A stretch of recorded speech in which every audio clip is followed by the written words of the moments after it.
பிரியமான தேவனுடைய ஜனமே, எப்படி இருக்கிறீங்க? கிறிஸ்துவின் நாமத்தினாலே நாம் அனைவரும் தேவனுடைய பிள்ளைகளாய் இருக்கிறோம். அவருடைய மகிமையினாலே வல்லமையினாலே உருவாக்கப்பட்ட மக்களாகிய நாம் தேவனுடைய ஜனமாய் அவருடைய பார்வையிலே காணப்படுகிறோம். இயேசு கிறிஸ்துவின் இரக்கமுள்ள நாமத்தினாலே இந்த நாளையும் கூட கர்த்தர் நமக்கு ஆயுசு நாட்களை கூட்டி கொடுத்திருக்கிறார். அவருடைய பரிசுத்த நாமத்துக்கு கொடான கொடி ஸ்தோத்திரம். இந்த நாளிலும் கூட நமக்கு எத்தனையோ விதமான விபத்துகள், வேதனைகள், சோதனைகள், வியாதிகள், துக்கங்கள், துயரங்கள் அணுகினாலும் கூட பரிசுத்த ஆவியானவர் நம்முடைய பெற்றோர்களின் ஜெபத்தினாலோ இல்லை நம் முன்னோர்களின் ஜெபத்தினாலோ சகோதரருடைய ஜெபத்தினாலோ நம்முடைய ஆத்துமாவை எந்த சூழ்நிலையிலேயும் மரணத்துக்கு ஒப்பு கொடுக்காதபடி அவர் நம்மை காத்து வருகிறார். சில சமயங்களிலே நாம் மரணத்தை கூட அணுகுவது உண்டு. நாம் இருந்தாலும் பரவாயில்லை, நாம் மரிப்பதே நலம், இந்த உலகத்திலே வாழ்வதை காட்டிலும் நாம் ஜீவனோடு இருக்கிறது என்ன பலன், என்னத்தை தான் நாம் அனுபவித்தோம் என்றெல்லாம் நாம் சிந்திக்கிறதும் மரணத்தை அண்டிக் கொள்வோம் என்ற முயற்சியும் எடுக்கிறதையும் பார்க்கிறோம். அதெல்லாம் கர்த்தருடைய சித்தம் அல்ல. தேவனுடைய விருப்பத்தின் பிரகாரம் நாம் இந்த காரியங்களை செயல்படுகிறோம் என்று நீங்கள் உணர்ந்து கொள்ள வேண்டும். சாத்தானுக்கு உங்களுடைய ஜீவன் சொந்தமா? தேவனாகிய இயேசு கிறிஸ்துவுக்கு உங்கள் ஜீவன் சொந்தமா என்று நீங்கள் அறிந்து கொள்ளுங்கள். கர்த்தராகிய இயேசு கிறிஸ்துவுக்குத்தான் நம்முடைய ஜீவன் சொந்தமானது என்று நீங்கள் நினைப்பீர்கள் என்றால், கர்த்தர் நம்மை அழைக்கும் வரை நாம் எல்லா விதமான உபத்திரவத்திலேயும் வேதனை சோதனைகளிலேயும் கடந்து வந்து ஜெயத்தை பெற்றுக்கொண்டு நமக்காக வைக்கப்பட்டிருக்கும் அந்த மகிமையான கிரீடத்தை பெற்றுக்கொள்வோம்.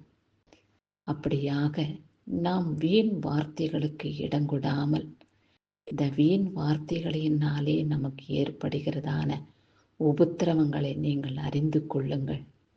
அமைதலாய் இருக்கிறவன் தேவனுடைய பார்வையிலும் மனுஷருடைய பார்வையிலும் உத்தமனாகவும் ஞானியாகவும் காணப்படுகிறான்.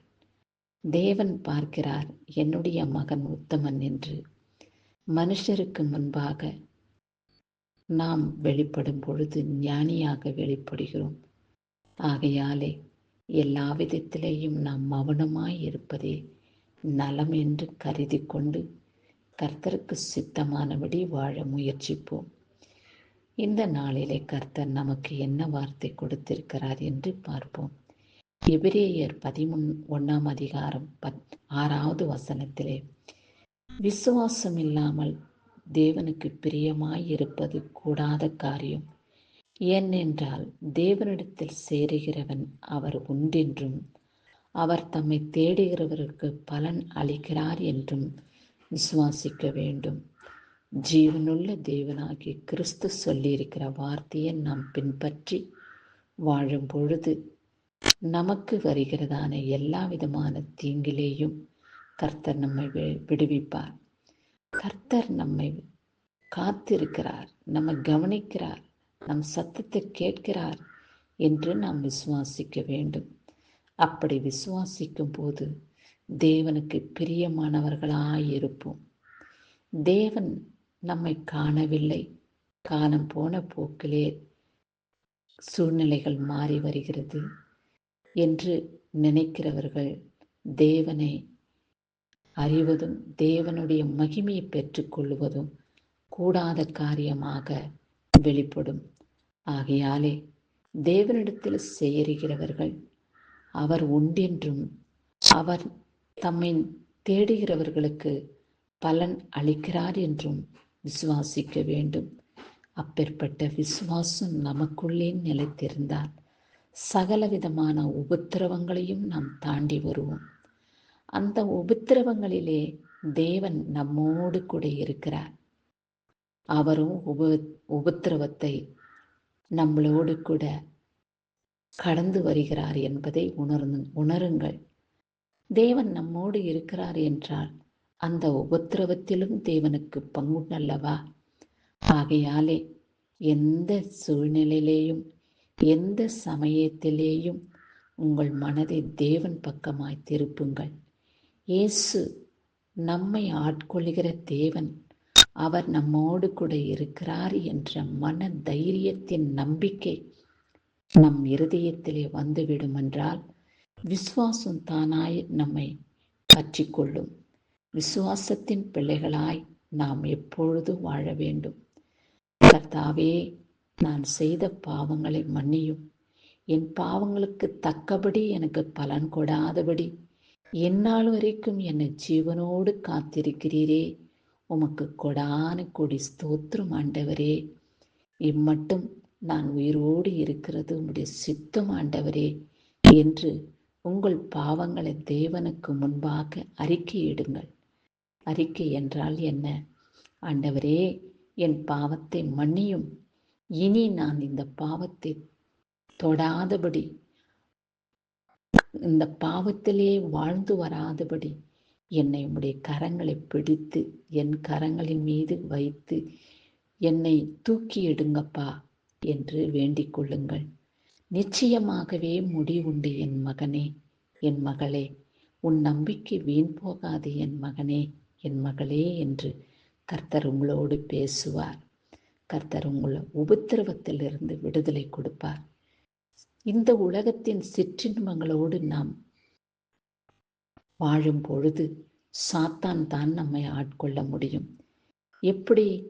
இச்சையான எண்ணங்கள், பாவம் செய்கிறதான குணங்கள், இப்பேற்பட்ட நிலையிலே வாழுகிறது சாத்தானுக்கு பிரியப்படுத்துவதை தான் தேடுகிறோம். அப்படி இல்லாதபடி என் தகப்பனே, என் ராஜனே, உமக்கு சித்தமானபடியும் என்னுடைய மனைவிக்கு, என்னுடைய கணவனுக்கு நான் உண்மையும் உத்தமமாய் அவளை நேசிக்கிறவனாய், அவரை நான் நேசிக்கிறவராய் இருக்க வேண்டும் என்று நீங்கள் தேவனிடத்தில் வேண்டிக் கொள்ளுங்கள்.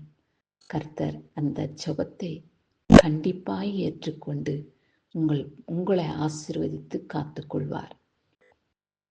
இந்த நாளிலே பிறந்த நாளையும் திருமண நாளையும் கொண்டாடுகிறவர்களை கர்த்தர் ஆசீர்வதித்து காத்துக்கொள்வாராக. நீங்கள் கர்த்தரிடத்தில் வேண்டிக் கொள்கிறது, ஆண்டவரே, விசுவாசமுள்ள இருதயத்தை எனக்கு கொடுங்கப்பா. உமக்கு பிரியமானவளாய் எப்பொழுதும் நான் வாழ்ந்திட என் இருதயத்தோடு கூட நீங்க பேசுங்க. உம்மோடு கூட நான் சேர வேண்டும். என் தேவன் உண்டென்றும் என் தேவன் தம்மை தேடுகிற யாவருக்கும் பலன் அளிக்கிறார் என்றும் நான் விசுவாசிக்க வேண்டும். இப்பேற்பட்ட விசுவாசத்தின் மகிமையை எனக்கும் என் குடும்பத்தினருக்கும் அருளும்படியாக நோக்கி வேண்டிக் கொள்கிறேன் என்று நீங்கள் ஜெபிக்கும் ஜெபத்தை கர்த்தர் கேட்டு பலன் கொடுப்பார். கிறிஸ்துவுக்கே சதா காலங்களிலும் மகிமை உண்டாவதாக. ஆமேன்.